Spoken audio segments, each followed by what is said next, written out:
Welcome to this Snap and Learn webinar. We're going to look at achieving net zero steel, essential drivers of deep decarbonisation in the global steel industry.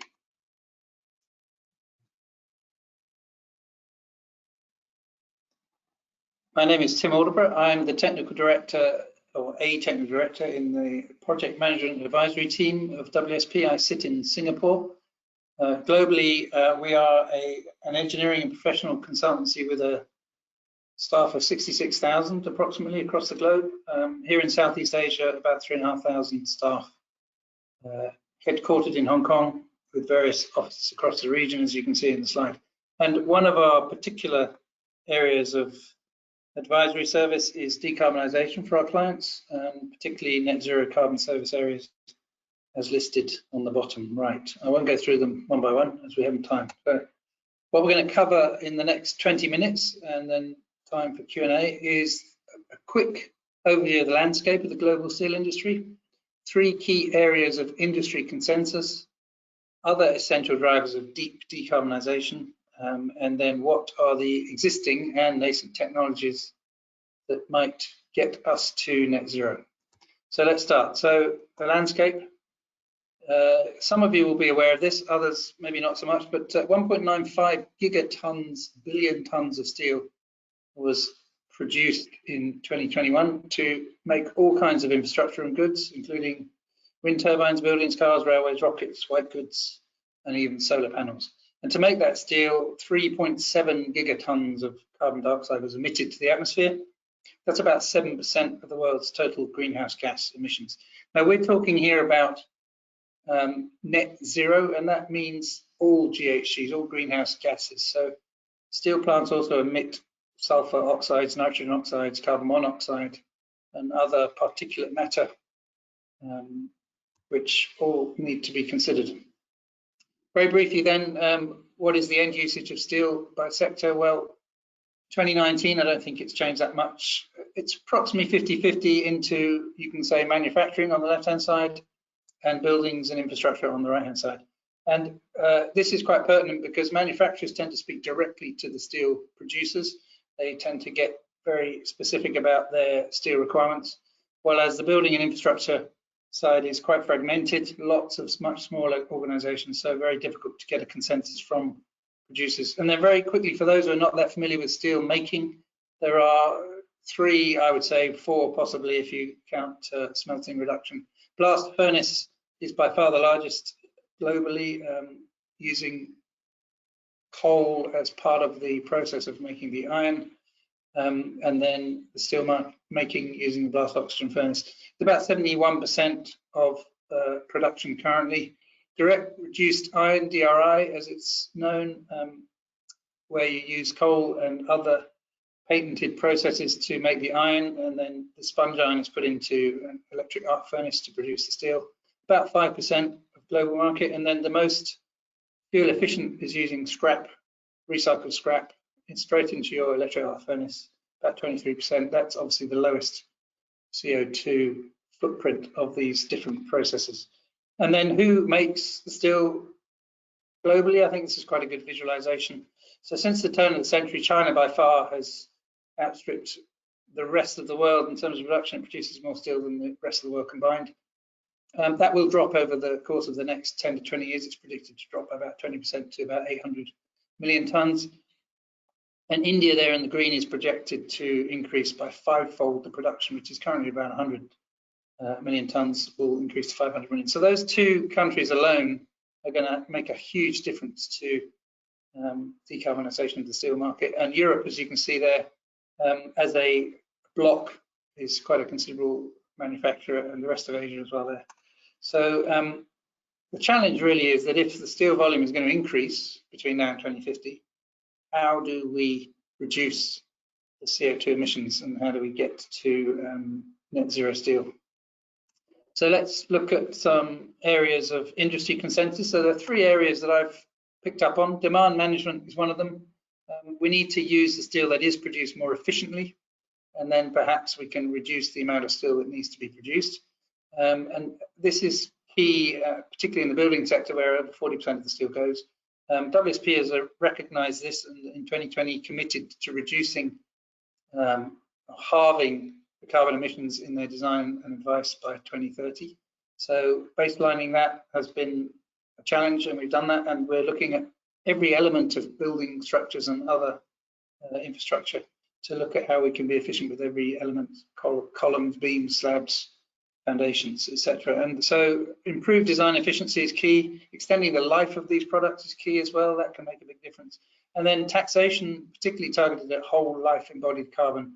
There's been a lot of effort on operational carbon and making buildings very efficient operationally, but embodied carbon, certainly in this part of the world, in Southeast Asia, is only really now coming on stream as an area that we need to focus on. So that's quite important as well. So again, demand management, another area that can improve the output of carbon emissions, is really the steel scrap market. Again, not fully developed in some of the markets like China and India, where it can make a much bigger difference. We can look at about 20% reduction in CO2 emissions by using scrap steel and making that market more efficient. In Asia, in Europe, for instance, we're up at about 90% plus of recycled steel scrap already, so it's quite efficiently used. But here you can see the difference. You can see the demand is going to drop for China and an increase for India, specifically in Southeast Asia. But also the availability of scrap is set to rise. So overall, about 38% efficiencies can be won there. And then if we look at the profile of steel that's manufactured, 2.3 tons of CO2 per ton of steel produced from a blast furnace, we can make that more efficient. Global average at the moment is about 1.8 tons. If you look at DRI with natural gas, you can get it down to 1.1. If you look at electric arc furnaces with scrap or DRI, you're getting down to 0.5, sometimes 0.4 tons, and still less if you use renewable energy. The idea is to get down to 0.2. I think it can be achieved. So yeah, that's going to be a challenge, and we're going to have to look at retiring the blast furnace fleet early. I think that the world has a lot of blast furnaces still. China, as it looks at 20% reduction, can close the dirtier ones and replace them with more efficient technology. That will make a big difference.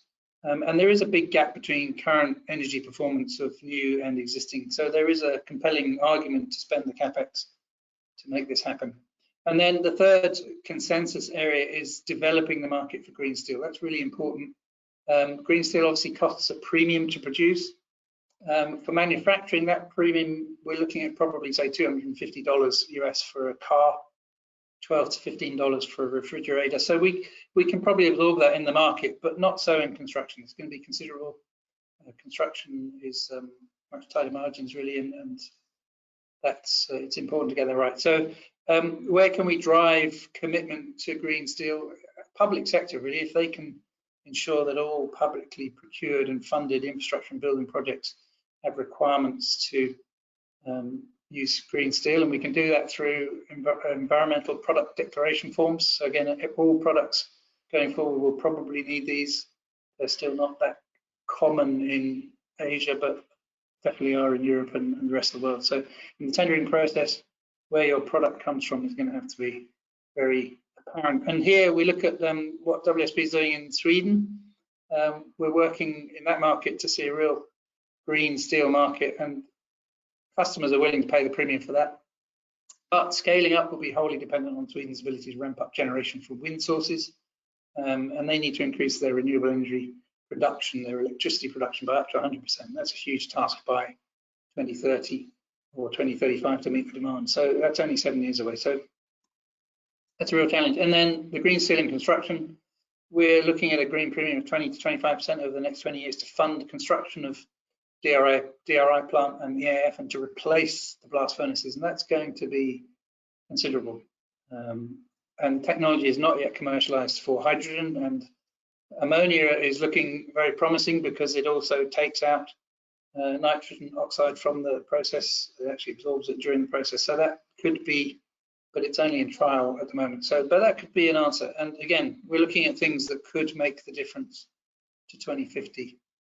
2060 if we're talking about China. So other essential drivers, attracting the investment needed is absolutely key. There's huge amounts of money required. Even transitioning the first plants to green steel near term, which is like to 2030, which is 7 years away, 170 million tons of production capacity That's going to require 100 billion of investment, and that's a lot of money. So we need to look at where capital investment is going, and it may shift from China and South Korea to Africa and India, where there is more green energy availability potentially. And if we look at China here, they've declared that it's going to need $6.4 trillion US to build the new green power generation capacity needed to meet a 2060 carbon neutrality goal, which they've declared. But that's before even considering investment in specific to steelmaking, replacing all those blast furnaces. So that's a major sum of money.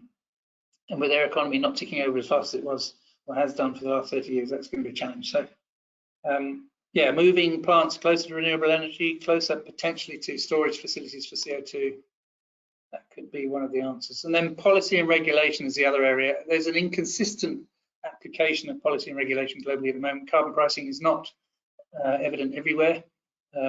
And countries or blocks like the EU, for instance, have put in their carbon border taxes to ensure that cheap steel that is high carbon content does not come flooding into their market. It will be tested according to its embodied carbon and taxed accordingly. So governments in the major producing countries like China and India must engage and play a more central role. China's pledges to net zero are not enshrined in legislation. They don't have a lot of interim KPIs that they're measuring. So it's going to be very difficult to know if they're really on target or not. It's going to be difficult for them to meet it if they don't stay on target. So in the US, green steel will become cheaper than grey steel because they're offering $3 per kilogram of tax credits for green steel. That again is government money, so it can't last forever. So we'll have to see where that goes, but it will develop that green steel market. And that can only be a good thing. And then we've got organizations like Climate Group Steel Zero, who have been very active in setting out how they believe policy principles will need to be adopted. And there are, I won't go through them one by one there, but there's a list of them there, and you can get these slides afterwards and go through yourself. And we're covering most of those in this presentation, I think. So then, what other key existing technology are there, and what nascent technologies could get us all the way? So existing technologies for incremental efficiency gains, and a lot of steel producers are putting these in place already. I won't go through them one by one, but to meet near-term reduction goals, all facilities must review and implement existing known technologies on a case-by-case basis. They need to look at it practically. They need to see that there's a strong business case for it. They want to stay in business, obviously, but they want to green themselves. So they've got to look at how that is going to work for them. And WSP does a lot of work for our clients globally, and we take this four-step approach to helping them understand first where they are in terms of their emissions profile, what their strategy would be in terms of how they're actually going to get to a net zero target, and then what technologies are available out there. We go and assess that for them. We work looking and keeping an eye on all the technologies that are available. And obviously that strategy then may change depending on what technology becomes available. It's a constantly moving target as new technologies come on board. And then piloting those new technologies that we think will be the answer or may help them get closer to their answer and make economic sense for them, monitoring those and making sure that they meet targets that are required. And here in Singapore, we've been working with one of the producers here who produce very efficient steel at the moment, completely from scrap in their electric arc furnace. They have adopted a lot of latest available energy capture and reduction technologies, and they can produce steel about 30% less energy than some, and they have a compelling EPD which goes with their product. So those in the arrows they've already put in place. The challenge for them though is that they still emit 300,000 tons of CO2 per annum. That does get taxed. The tax is due to increase. It's not a huge burden at the moment, but it will become a significant burden in the next 3 to 5 years. And we've looked for them at what carbon capture technology might look like. And the capex of about $250 million is quite considerable and highly challenging in terms of space constraints. Carbon storage infrastructure and offtake agreements are not going to be available in our region until at least the mid-2030s for mid-sized steel manufacturers. That's going to be a challenge. The site has no current access to renewable energy, so we're looking at potential renewables that they could bring in from other sources. So it's a challenge, and we want to help them. We want to find solutions. And then let's have a quick look at this nascent technology, carbon capture and use and storage. Okay, it's not nascent in some areas. It's been used sometime. Certainly carbon capture and usage for certain industrial purposes is already in place, but it's not going to be sufficient to meet the demands of the steel industry alone. So storage is going to be the way forward. It's a cross-sector approach. Again, most of the investment going into carbon capture pilots at the moment is from the oil and gas sector. They want to decarbonize their own industry, and they have the oil fields and gas fields to actually store the carbon. But this storage uptake needs to grow at least 120 times by 2050. And most of the projects are just pilots at the moment. So it's going to be a challenge. There's a lot of work that needs to be done. And again, looking at how this is going to work in the future, maybe clusters of infrastructure, of industry need to happen around available green power and available storage facilities. So where those two meet. And then here in the UK, we've been in the UK, sorry, I'm not in the UK, but in the UK, WSP have been providing the UK government with advice on how to do this in the northwest, where there is a industrial cluster. They're looking at putting in both the hydrogen and the carbon storage infrastructure to make this happen and to meet the requirements that the UK government put in place, net zero by 2050, which again is a challenge. So then, yeah, looking at, we continue to monitor the carbon storage pilots that are going on in our region and around the world, and look at the R&D that's going on both for H2 and for ammonia, particularly for shipping as much as for industry. And also, we've identified, or it has been identified as well by the IEA, that there's still a lot of work to do on the legal and regulatory framework. Classification of CO2 in some regions in Southeast Asia, some countries don't even classify it as a harmful gas. So until that happens, there's no incentive for anyone to spend money on trapping it and storing it. So surface and subsurface rights, legal liability for operations of carbon storage, environmental protection, transportation, health and safety, foreign direct investment. They're all issues that need to be addressed and haven't yet been fully addressed. And also just on sorry, I went ahead too fast there, but enhanced oil recovery is basically what's going to pay for the initial investment in these pilots, which is basically by putting the CO2 into those existing oil and gas fields, you get more oil recovery from them. So that's not entirely green, but it is a way of funding it, and ultimately will lead to carbon storage facilities being available. So that's important. And then there's a good website here which tracks steel producers globally. It shows what pledges they've made to get to net zero. It shows some that haven't yet. Many of them are Indian and Chinese, because that's where the production is quite considerable. Tata Steel particularly have a 1.8 ton CO2 per ton of crude steel target by 2030. That's the industry average at the moment, so it doesn't seem terribly onerous, but they're at 2 at the moment, so it is a reduction. And then they're looking at carbon neutrality by 2045. So they think that in 15 years they can get from 1.8 to carbon neutrality. That's a real challenge, and I'd like to see how they do that. And they are committed, particularly in Europe, to green energy from the Netherlands. So that's probably one of their strings in the bow. And then China, we're probably one of the largest producers, or they are the largest producer in China. They've made a commitment to get to net zero by 2050, which is carbon neutrality by 2050, so not net zero. So they're looking only at carbon when they talk about carbon neutrality, and there could be offsets involved in that as well. But 2050 is 10 years earlier than the whole of China and China government are committed to, so that could be a challenge. And 30% reduction by 2035. And then again, and Steel Group in China after 2050, 2060, which is the government standard. And then if you look at quite a number of producers still haven't made any commitments yet, and they're saying they're committed to the campaign for steel industry, but that again is not enshrined in legislation, and it'll be difficult to track and see whether they're on target or not. Nascent technologies then, I won't go into this in detail because we're running out of time, but direct electrification is only at TRL level 4, so a lot of work to do. Bioenergy really can't supply the level that is required for the whole of the steel industry, and we've looked at hydrogen and ammonia as well, and they are good potential sources for decarbonisation in the future. So in summary, sorry it's been a very brief canter, the final trajectory that will achieve net zero steel is still developing. The world will need more than 10 times the amount of renewable energy currently available for H2 enablement, if that is the way forward, and 120 times more carbon storage capacity, again, if that is part of the solution. And it seems like it must be. Midterm to 2030, 7 years away, the clearest roadmap to decarbonisation will be cost-effective replacement of blast furnaces and investment in decarbonising those existing blast furnaces where they stay in place and where they have access to carbon storage. And also the development of the CO2 captured and storage infrastructure. That needs to happen. That needs to happen fast.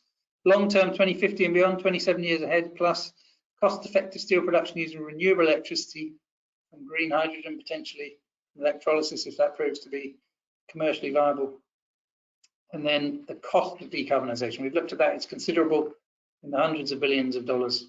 High-income countries must be encouraged to move faster than those that don't have the income, and they must focus on the steel industry and the energy industry. And industry premiums for green steel must be commercially sustainable, but they are going to be necessary.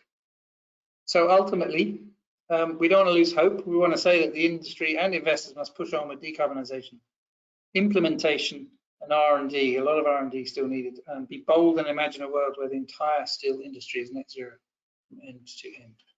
So I hope that's helpful. It's a very brief insight. Thank you, Tim, for a fantastic presentation. Really interesting. So before we move to the Q&A session, you can continue to log your questions in the question box, and also you can download a PDF of this presentation from the handout box on the GoToWebinar control panel. I will start with the first question. This is from the USA. How do you think EPDs from government buy clean initiatives will impact this industry? And also, could nuclear energy help decarbonize the steel industry? Two good questions. So yeah, definitely in the US, the buy clean policies which have been released are to encourage, I think, the US green steel market, and particularly to buy local as well, which I think is good both from a carbon perspective, but also from an economic perspective for the USA. And I think if they're working hard, and if all products need to have EPDs, I touched on them very briefly, environmental product declaration forms. So every product going forward ultimately will need one of these forms. It's a certificate that tells the picture of how much embodied carbon there is in there, what the global warming potential is of that product. And I think more and more we're going to see this as part of the tendering process for contractors, particularly in the construction industry. They're going to have to evidence that all their products or most of their product is going to be purchased with evidence of EPD. So that's important. So yeah, that's going to drive the green steel industry. It's going to help the economy generally, and I think as that becomes the norm to have EPDs for all these products, for some it's challenging still to get a product because you have to look at all aspects of that product to look at the embodied carbon. It's not easy. So we work with clients to do that as well, and it's very helpful.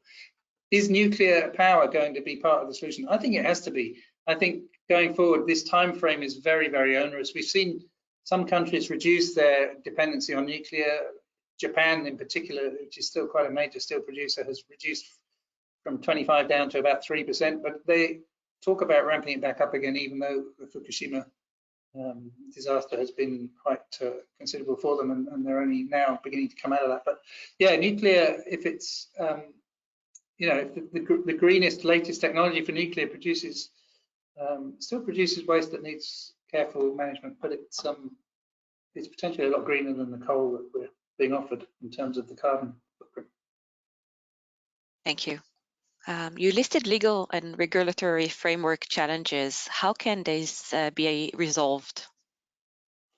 Yeah, so I did touch on those, and there are quite a number of them in our region, and I think they've been or are being worked through in a number of other regions, and there are parallel industries from which we can take the existing legislation and modify it accordingly particularly for the carbon capture industry. So oil and gas industry, and some of the mining legislation, health and safety and transportation, etc., of dangerous gases, if CO2 is considered dangerous in its liquefied form, then these existing policies can be modified, and I think that will help move that regulatory environment forward. But in terms of classifying gases as harmful to the environment so that governments will take responsibility for them in their own countries, that has to happen, and that hasn't happened in every country, as I said, in Southeast Asia yet. I think most other countries, perhaps Africa as well, not, but certainly most of the developed markets, that's already happened. So it needs to happen,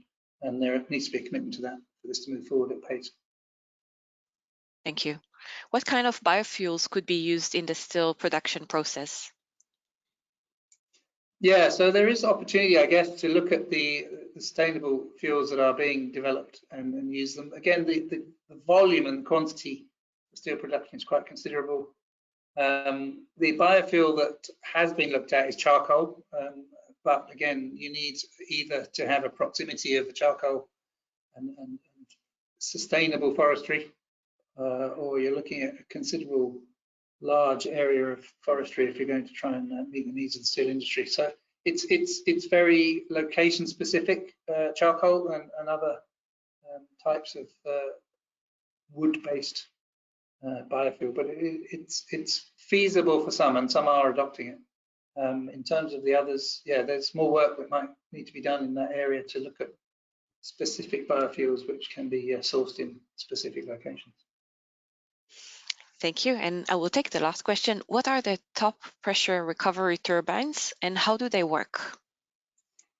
Right. So yeah, so that was one of the things I touched on in existing technologies which are being implemented by steel producers. And top recovery turbines, or TRTs, are basically heat recovery from the blast furnace, and they can produce around 30 to 60 kilowatt hours of electricity for each ton of pig iron. So they have a capex cost, obviously, but they are worth implementing, and they can then reduce the dependency on grid energy probably for the operations of the plant, maybe not for the steel making, but obviously recovery of any amount of what would otherwise be wasted energy is of value. And I think there's a program to roll TRTs out across many of the blast furnaces globally. I think it's at about 30% at the moment, but there is a desire to increase that to closer to 80 or 90% for those blast furnaces that will remain in operation.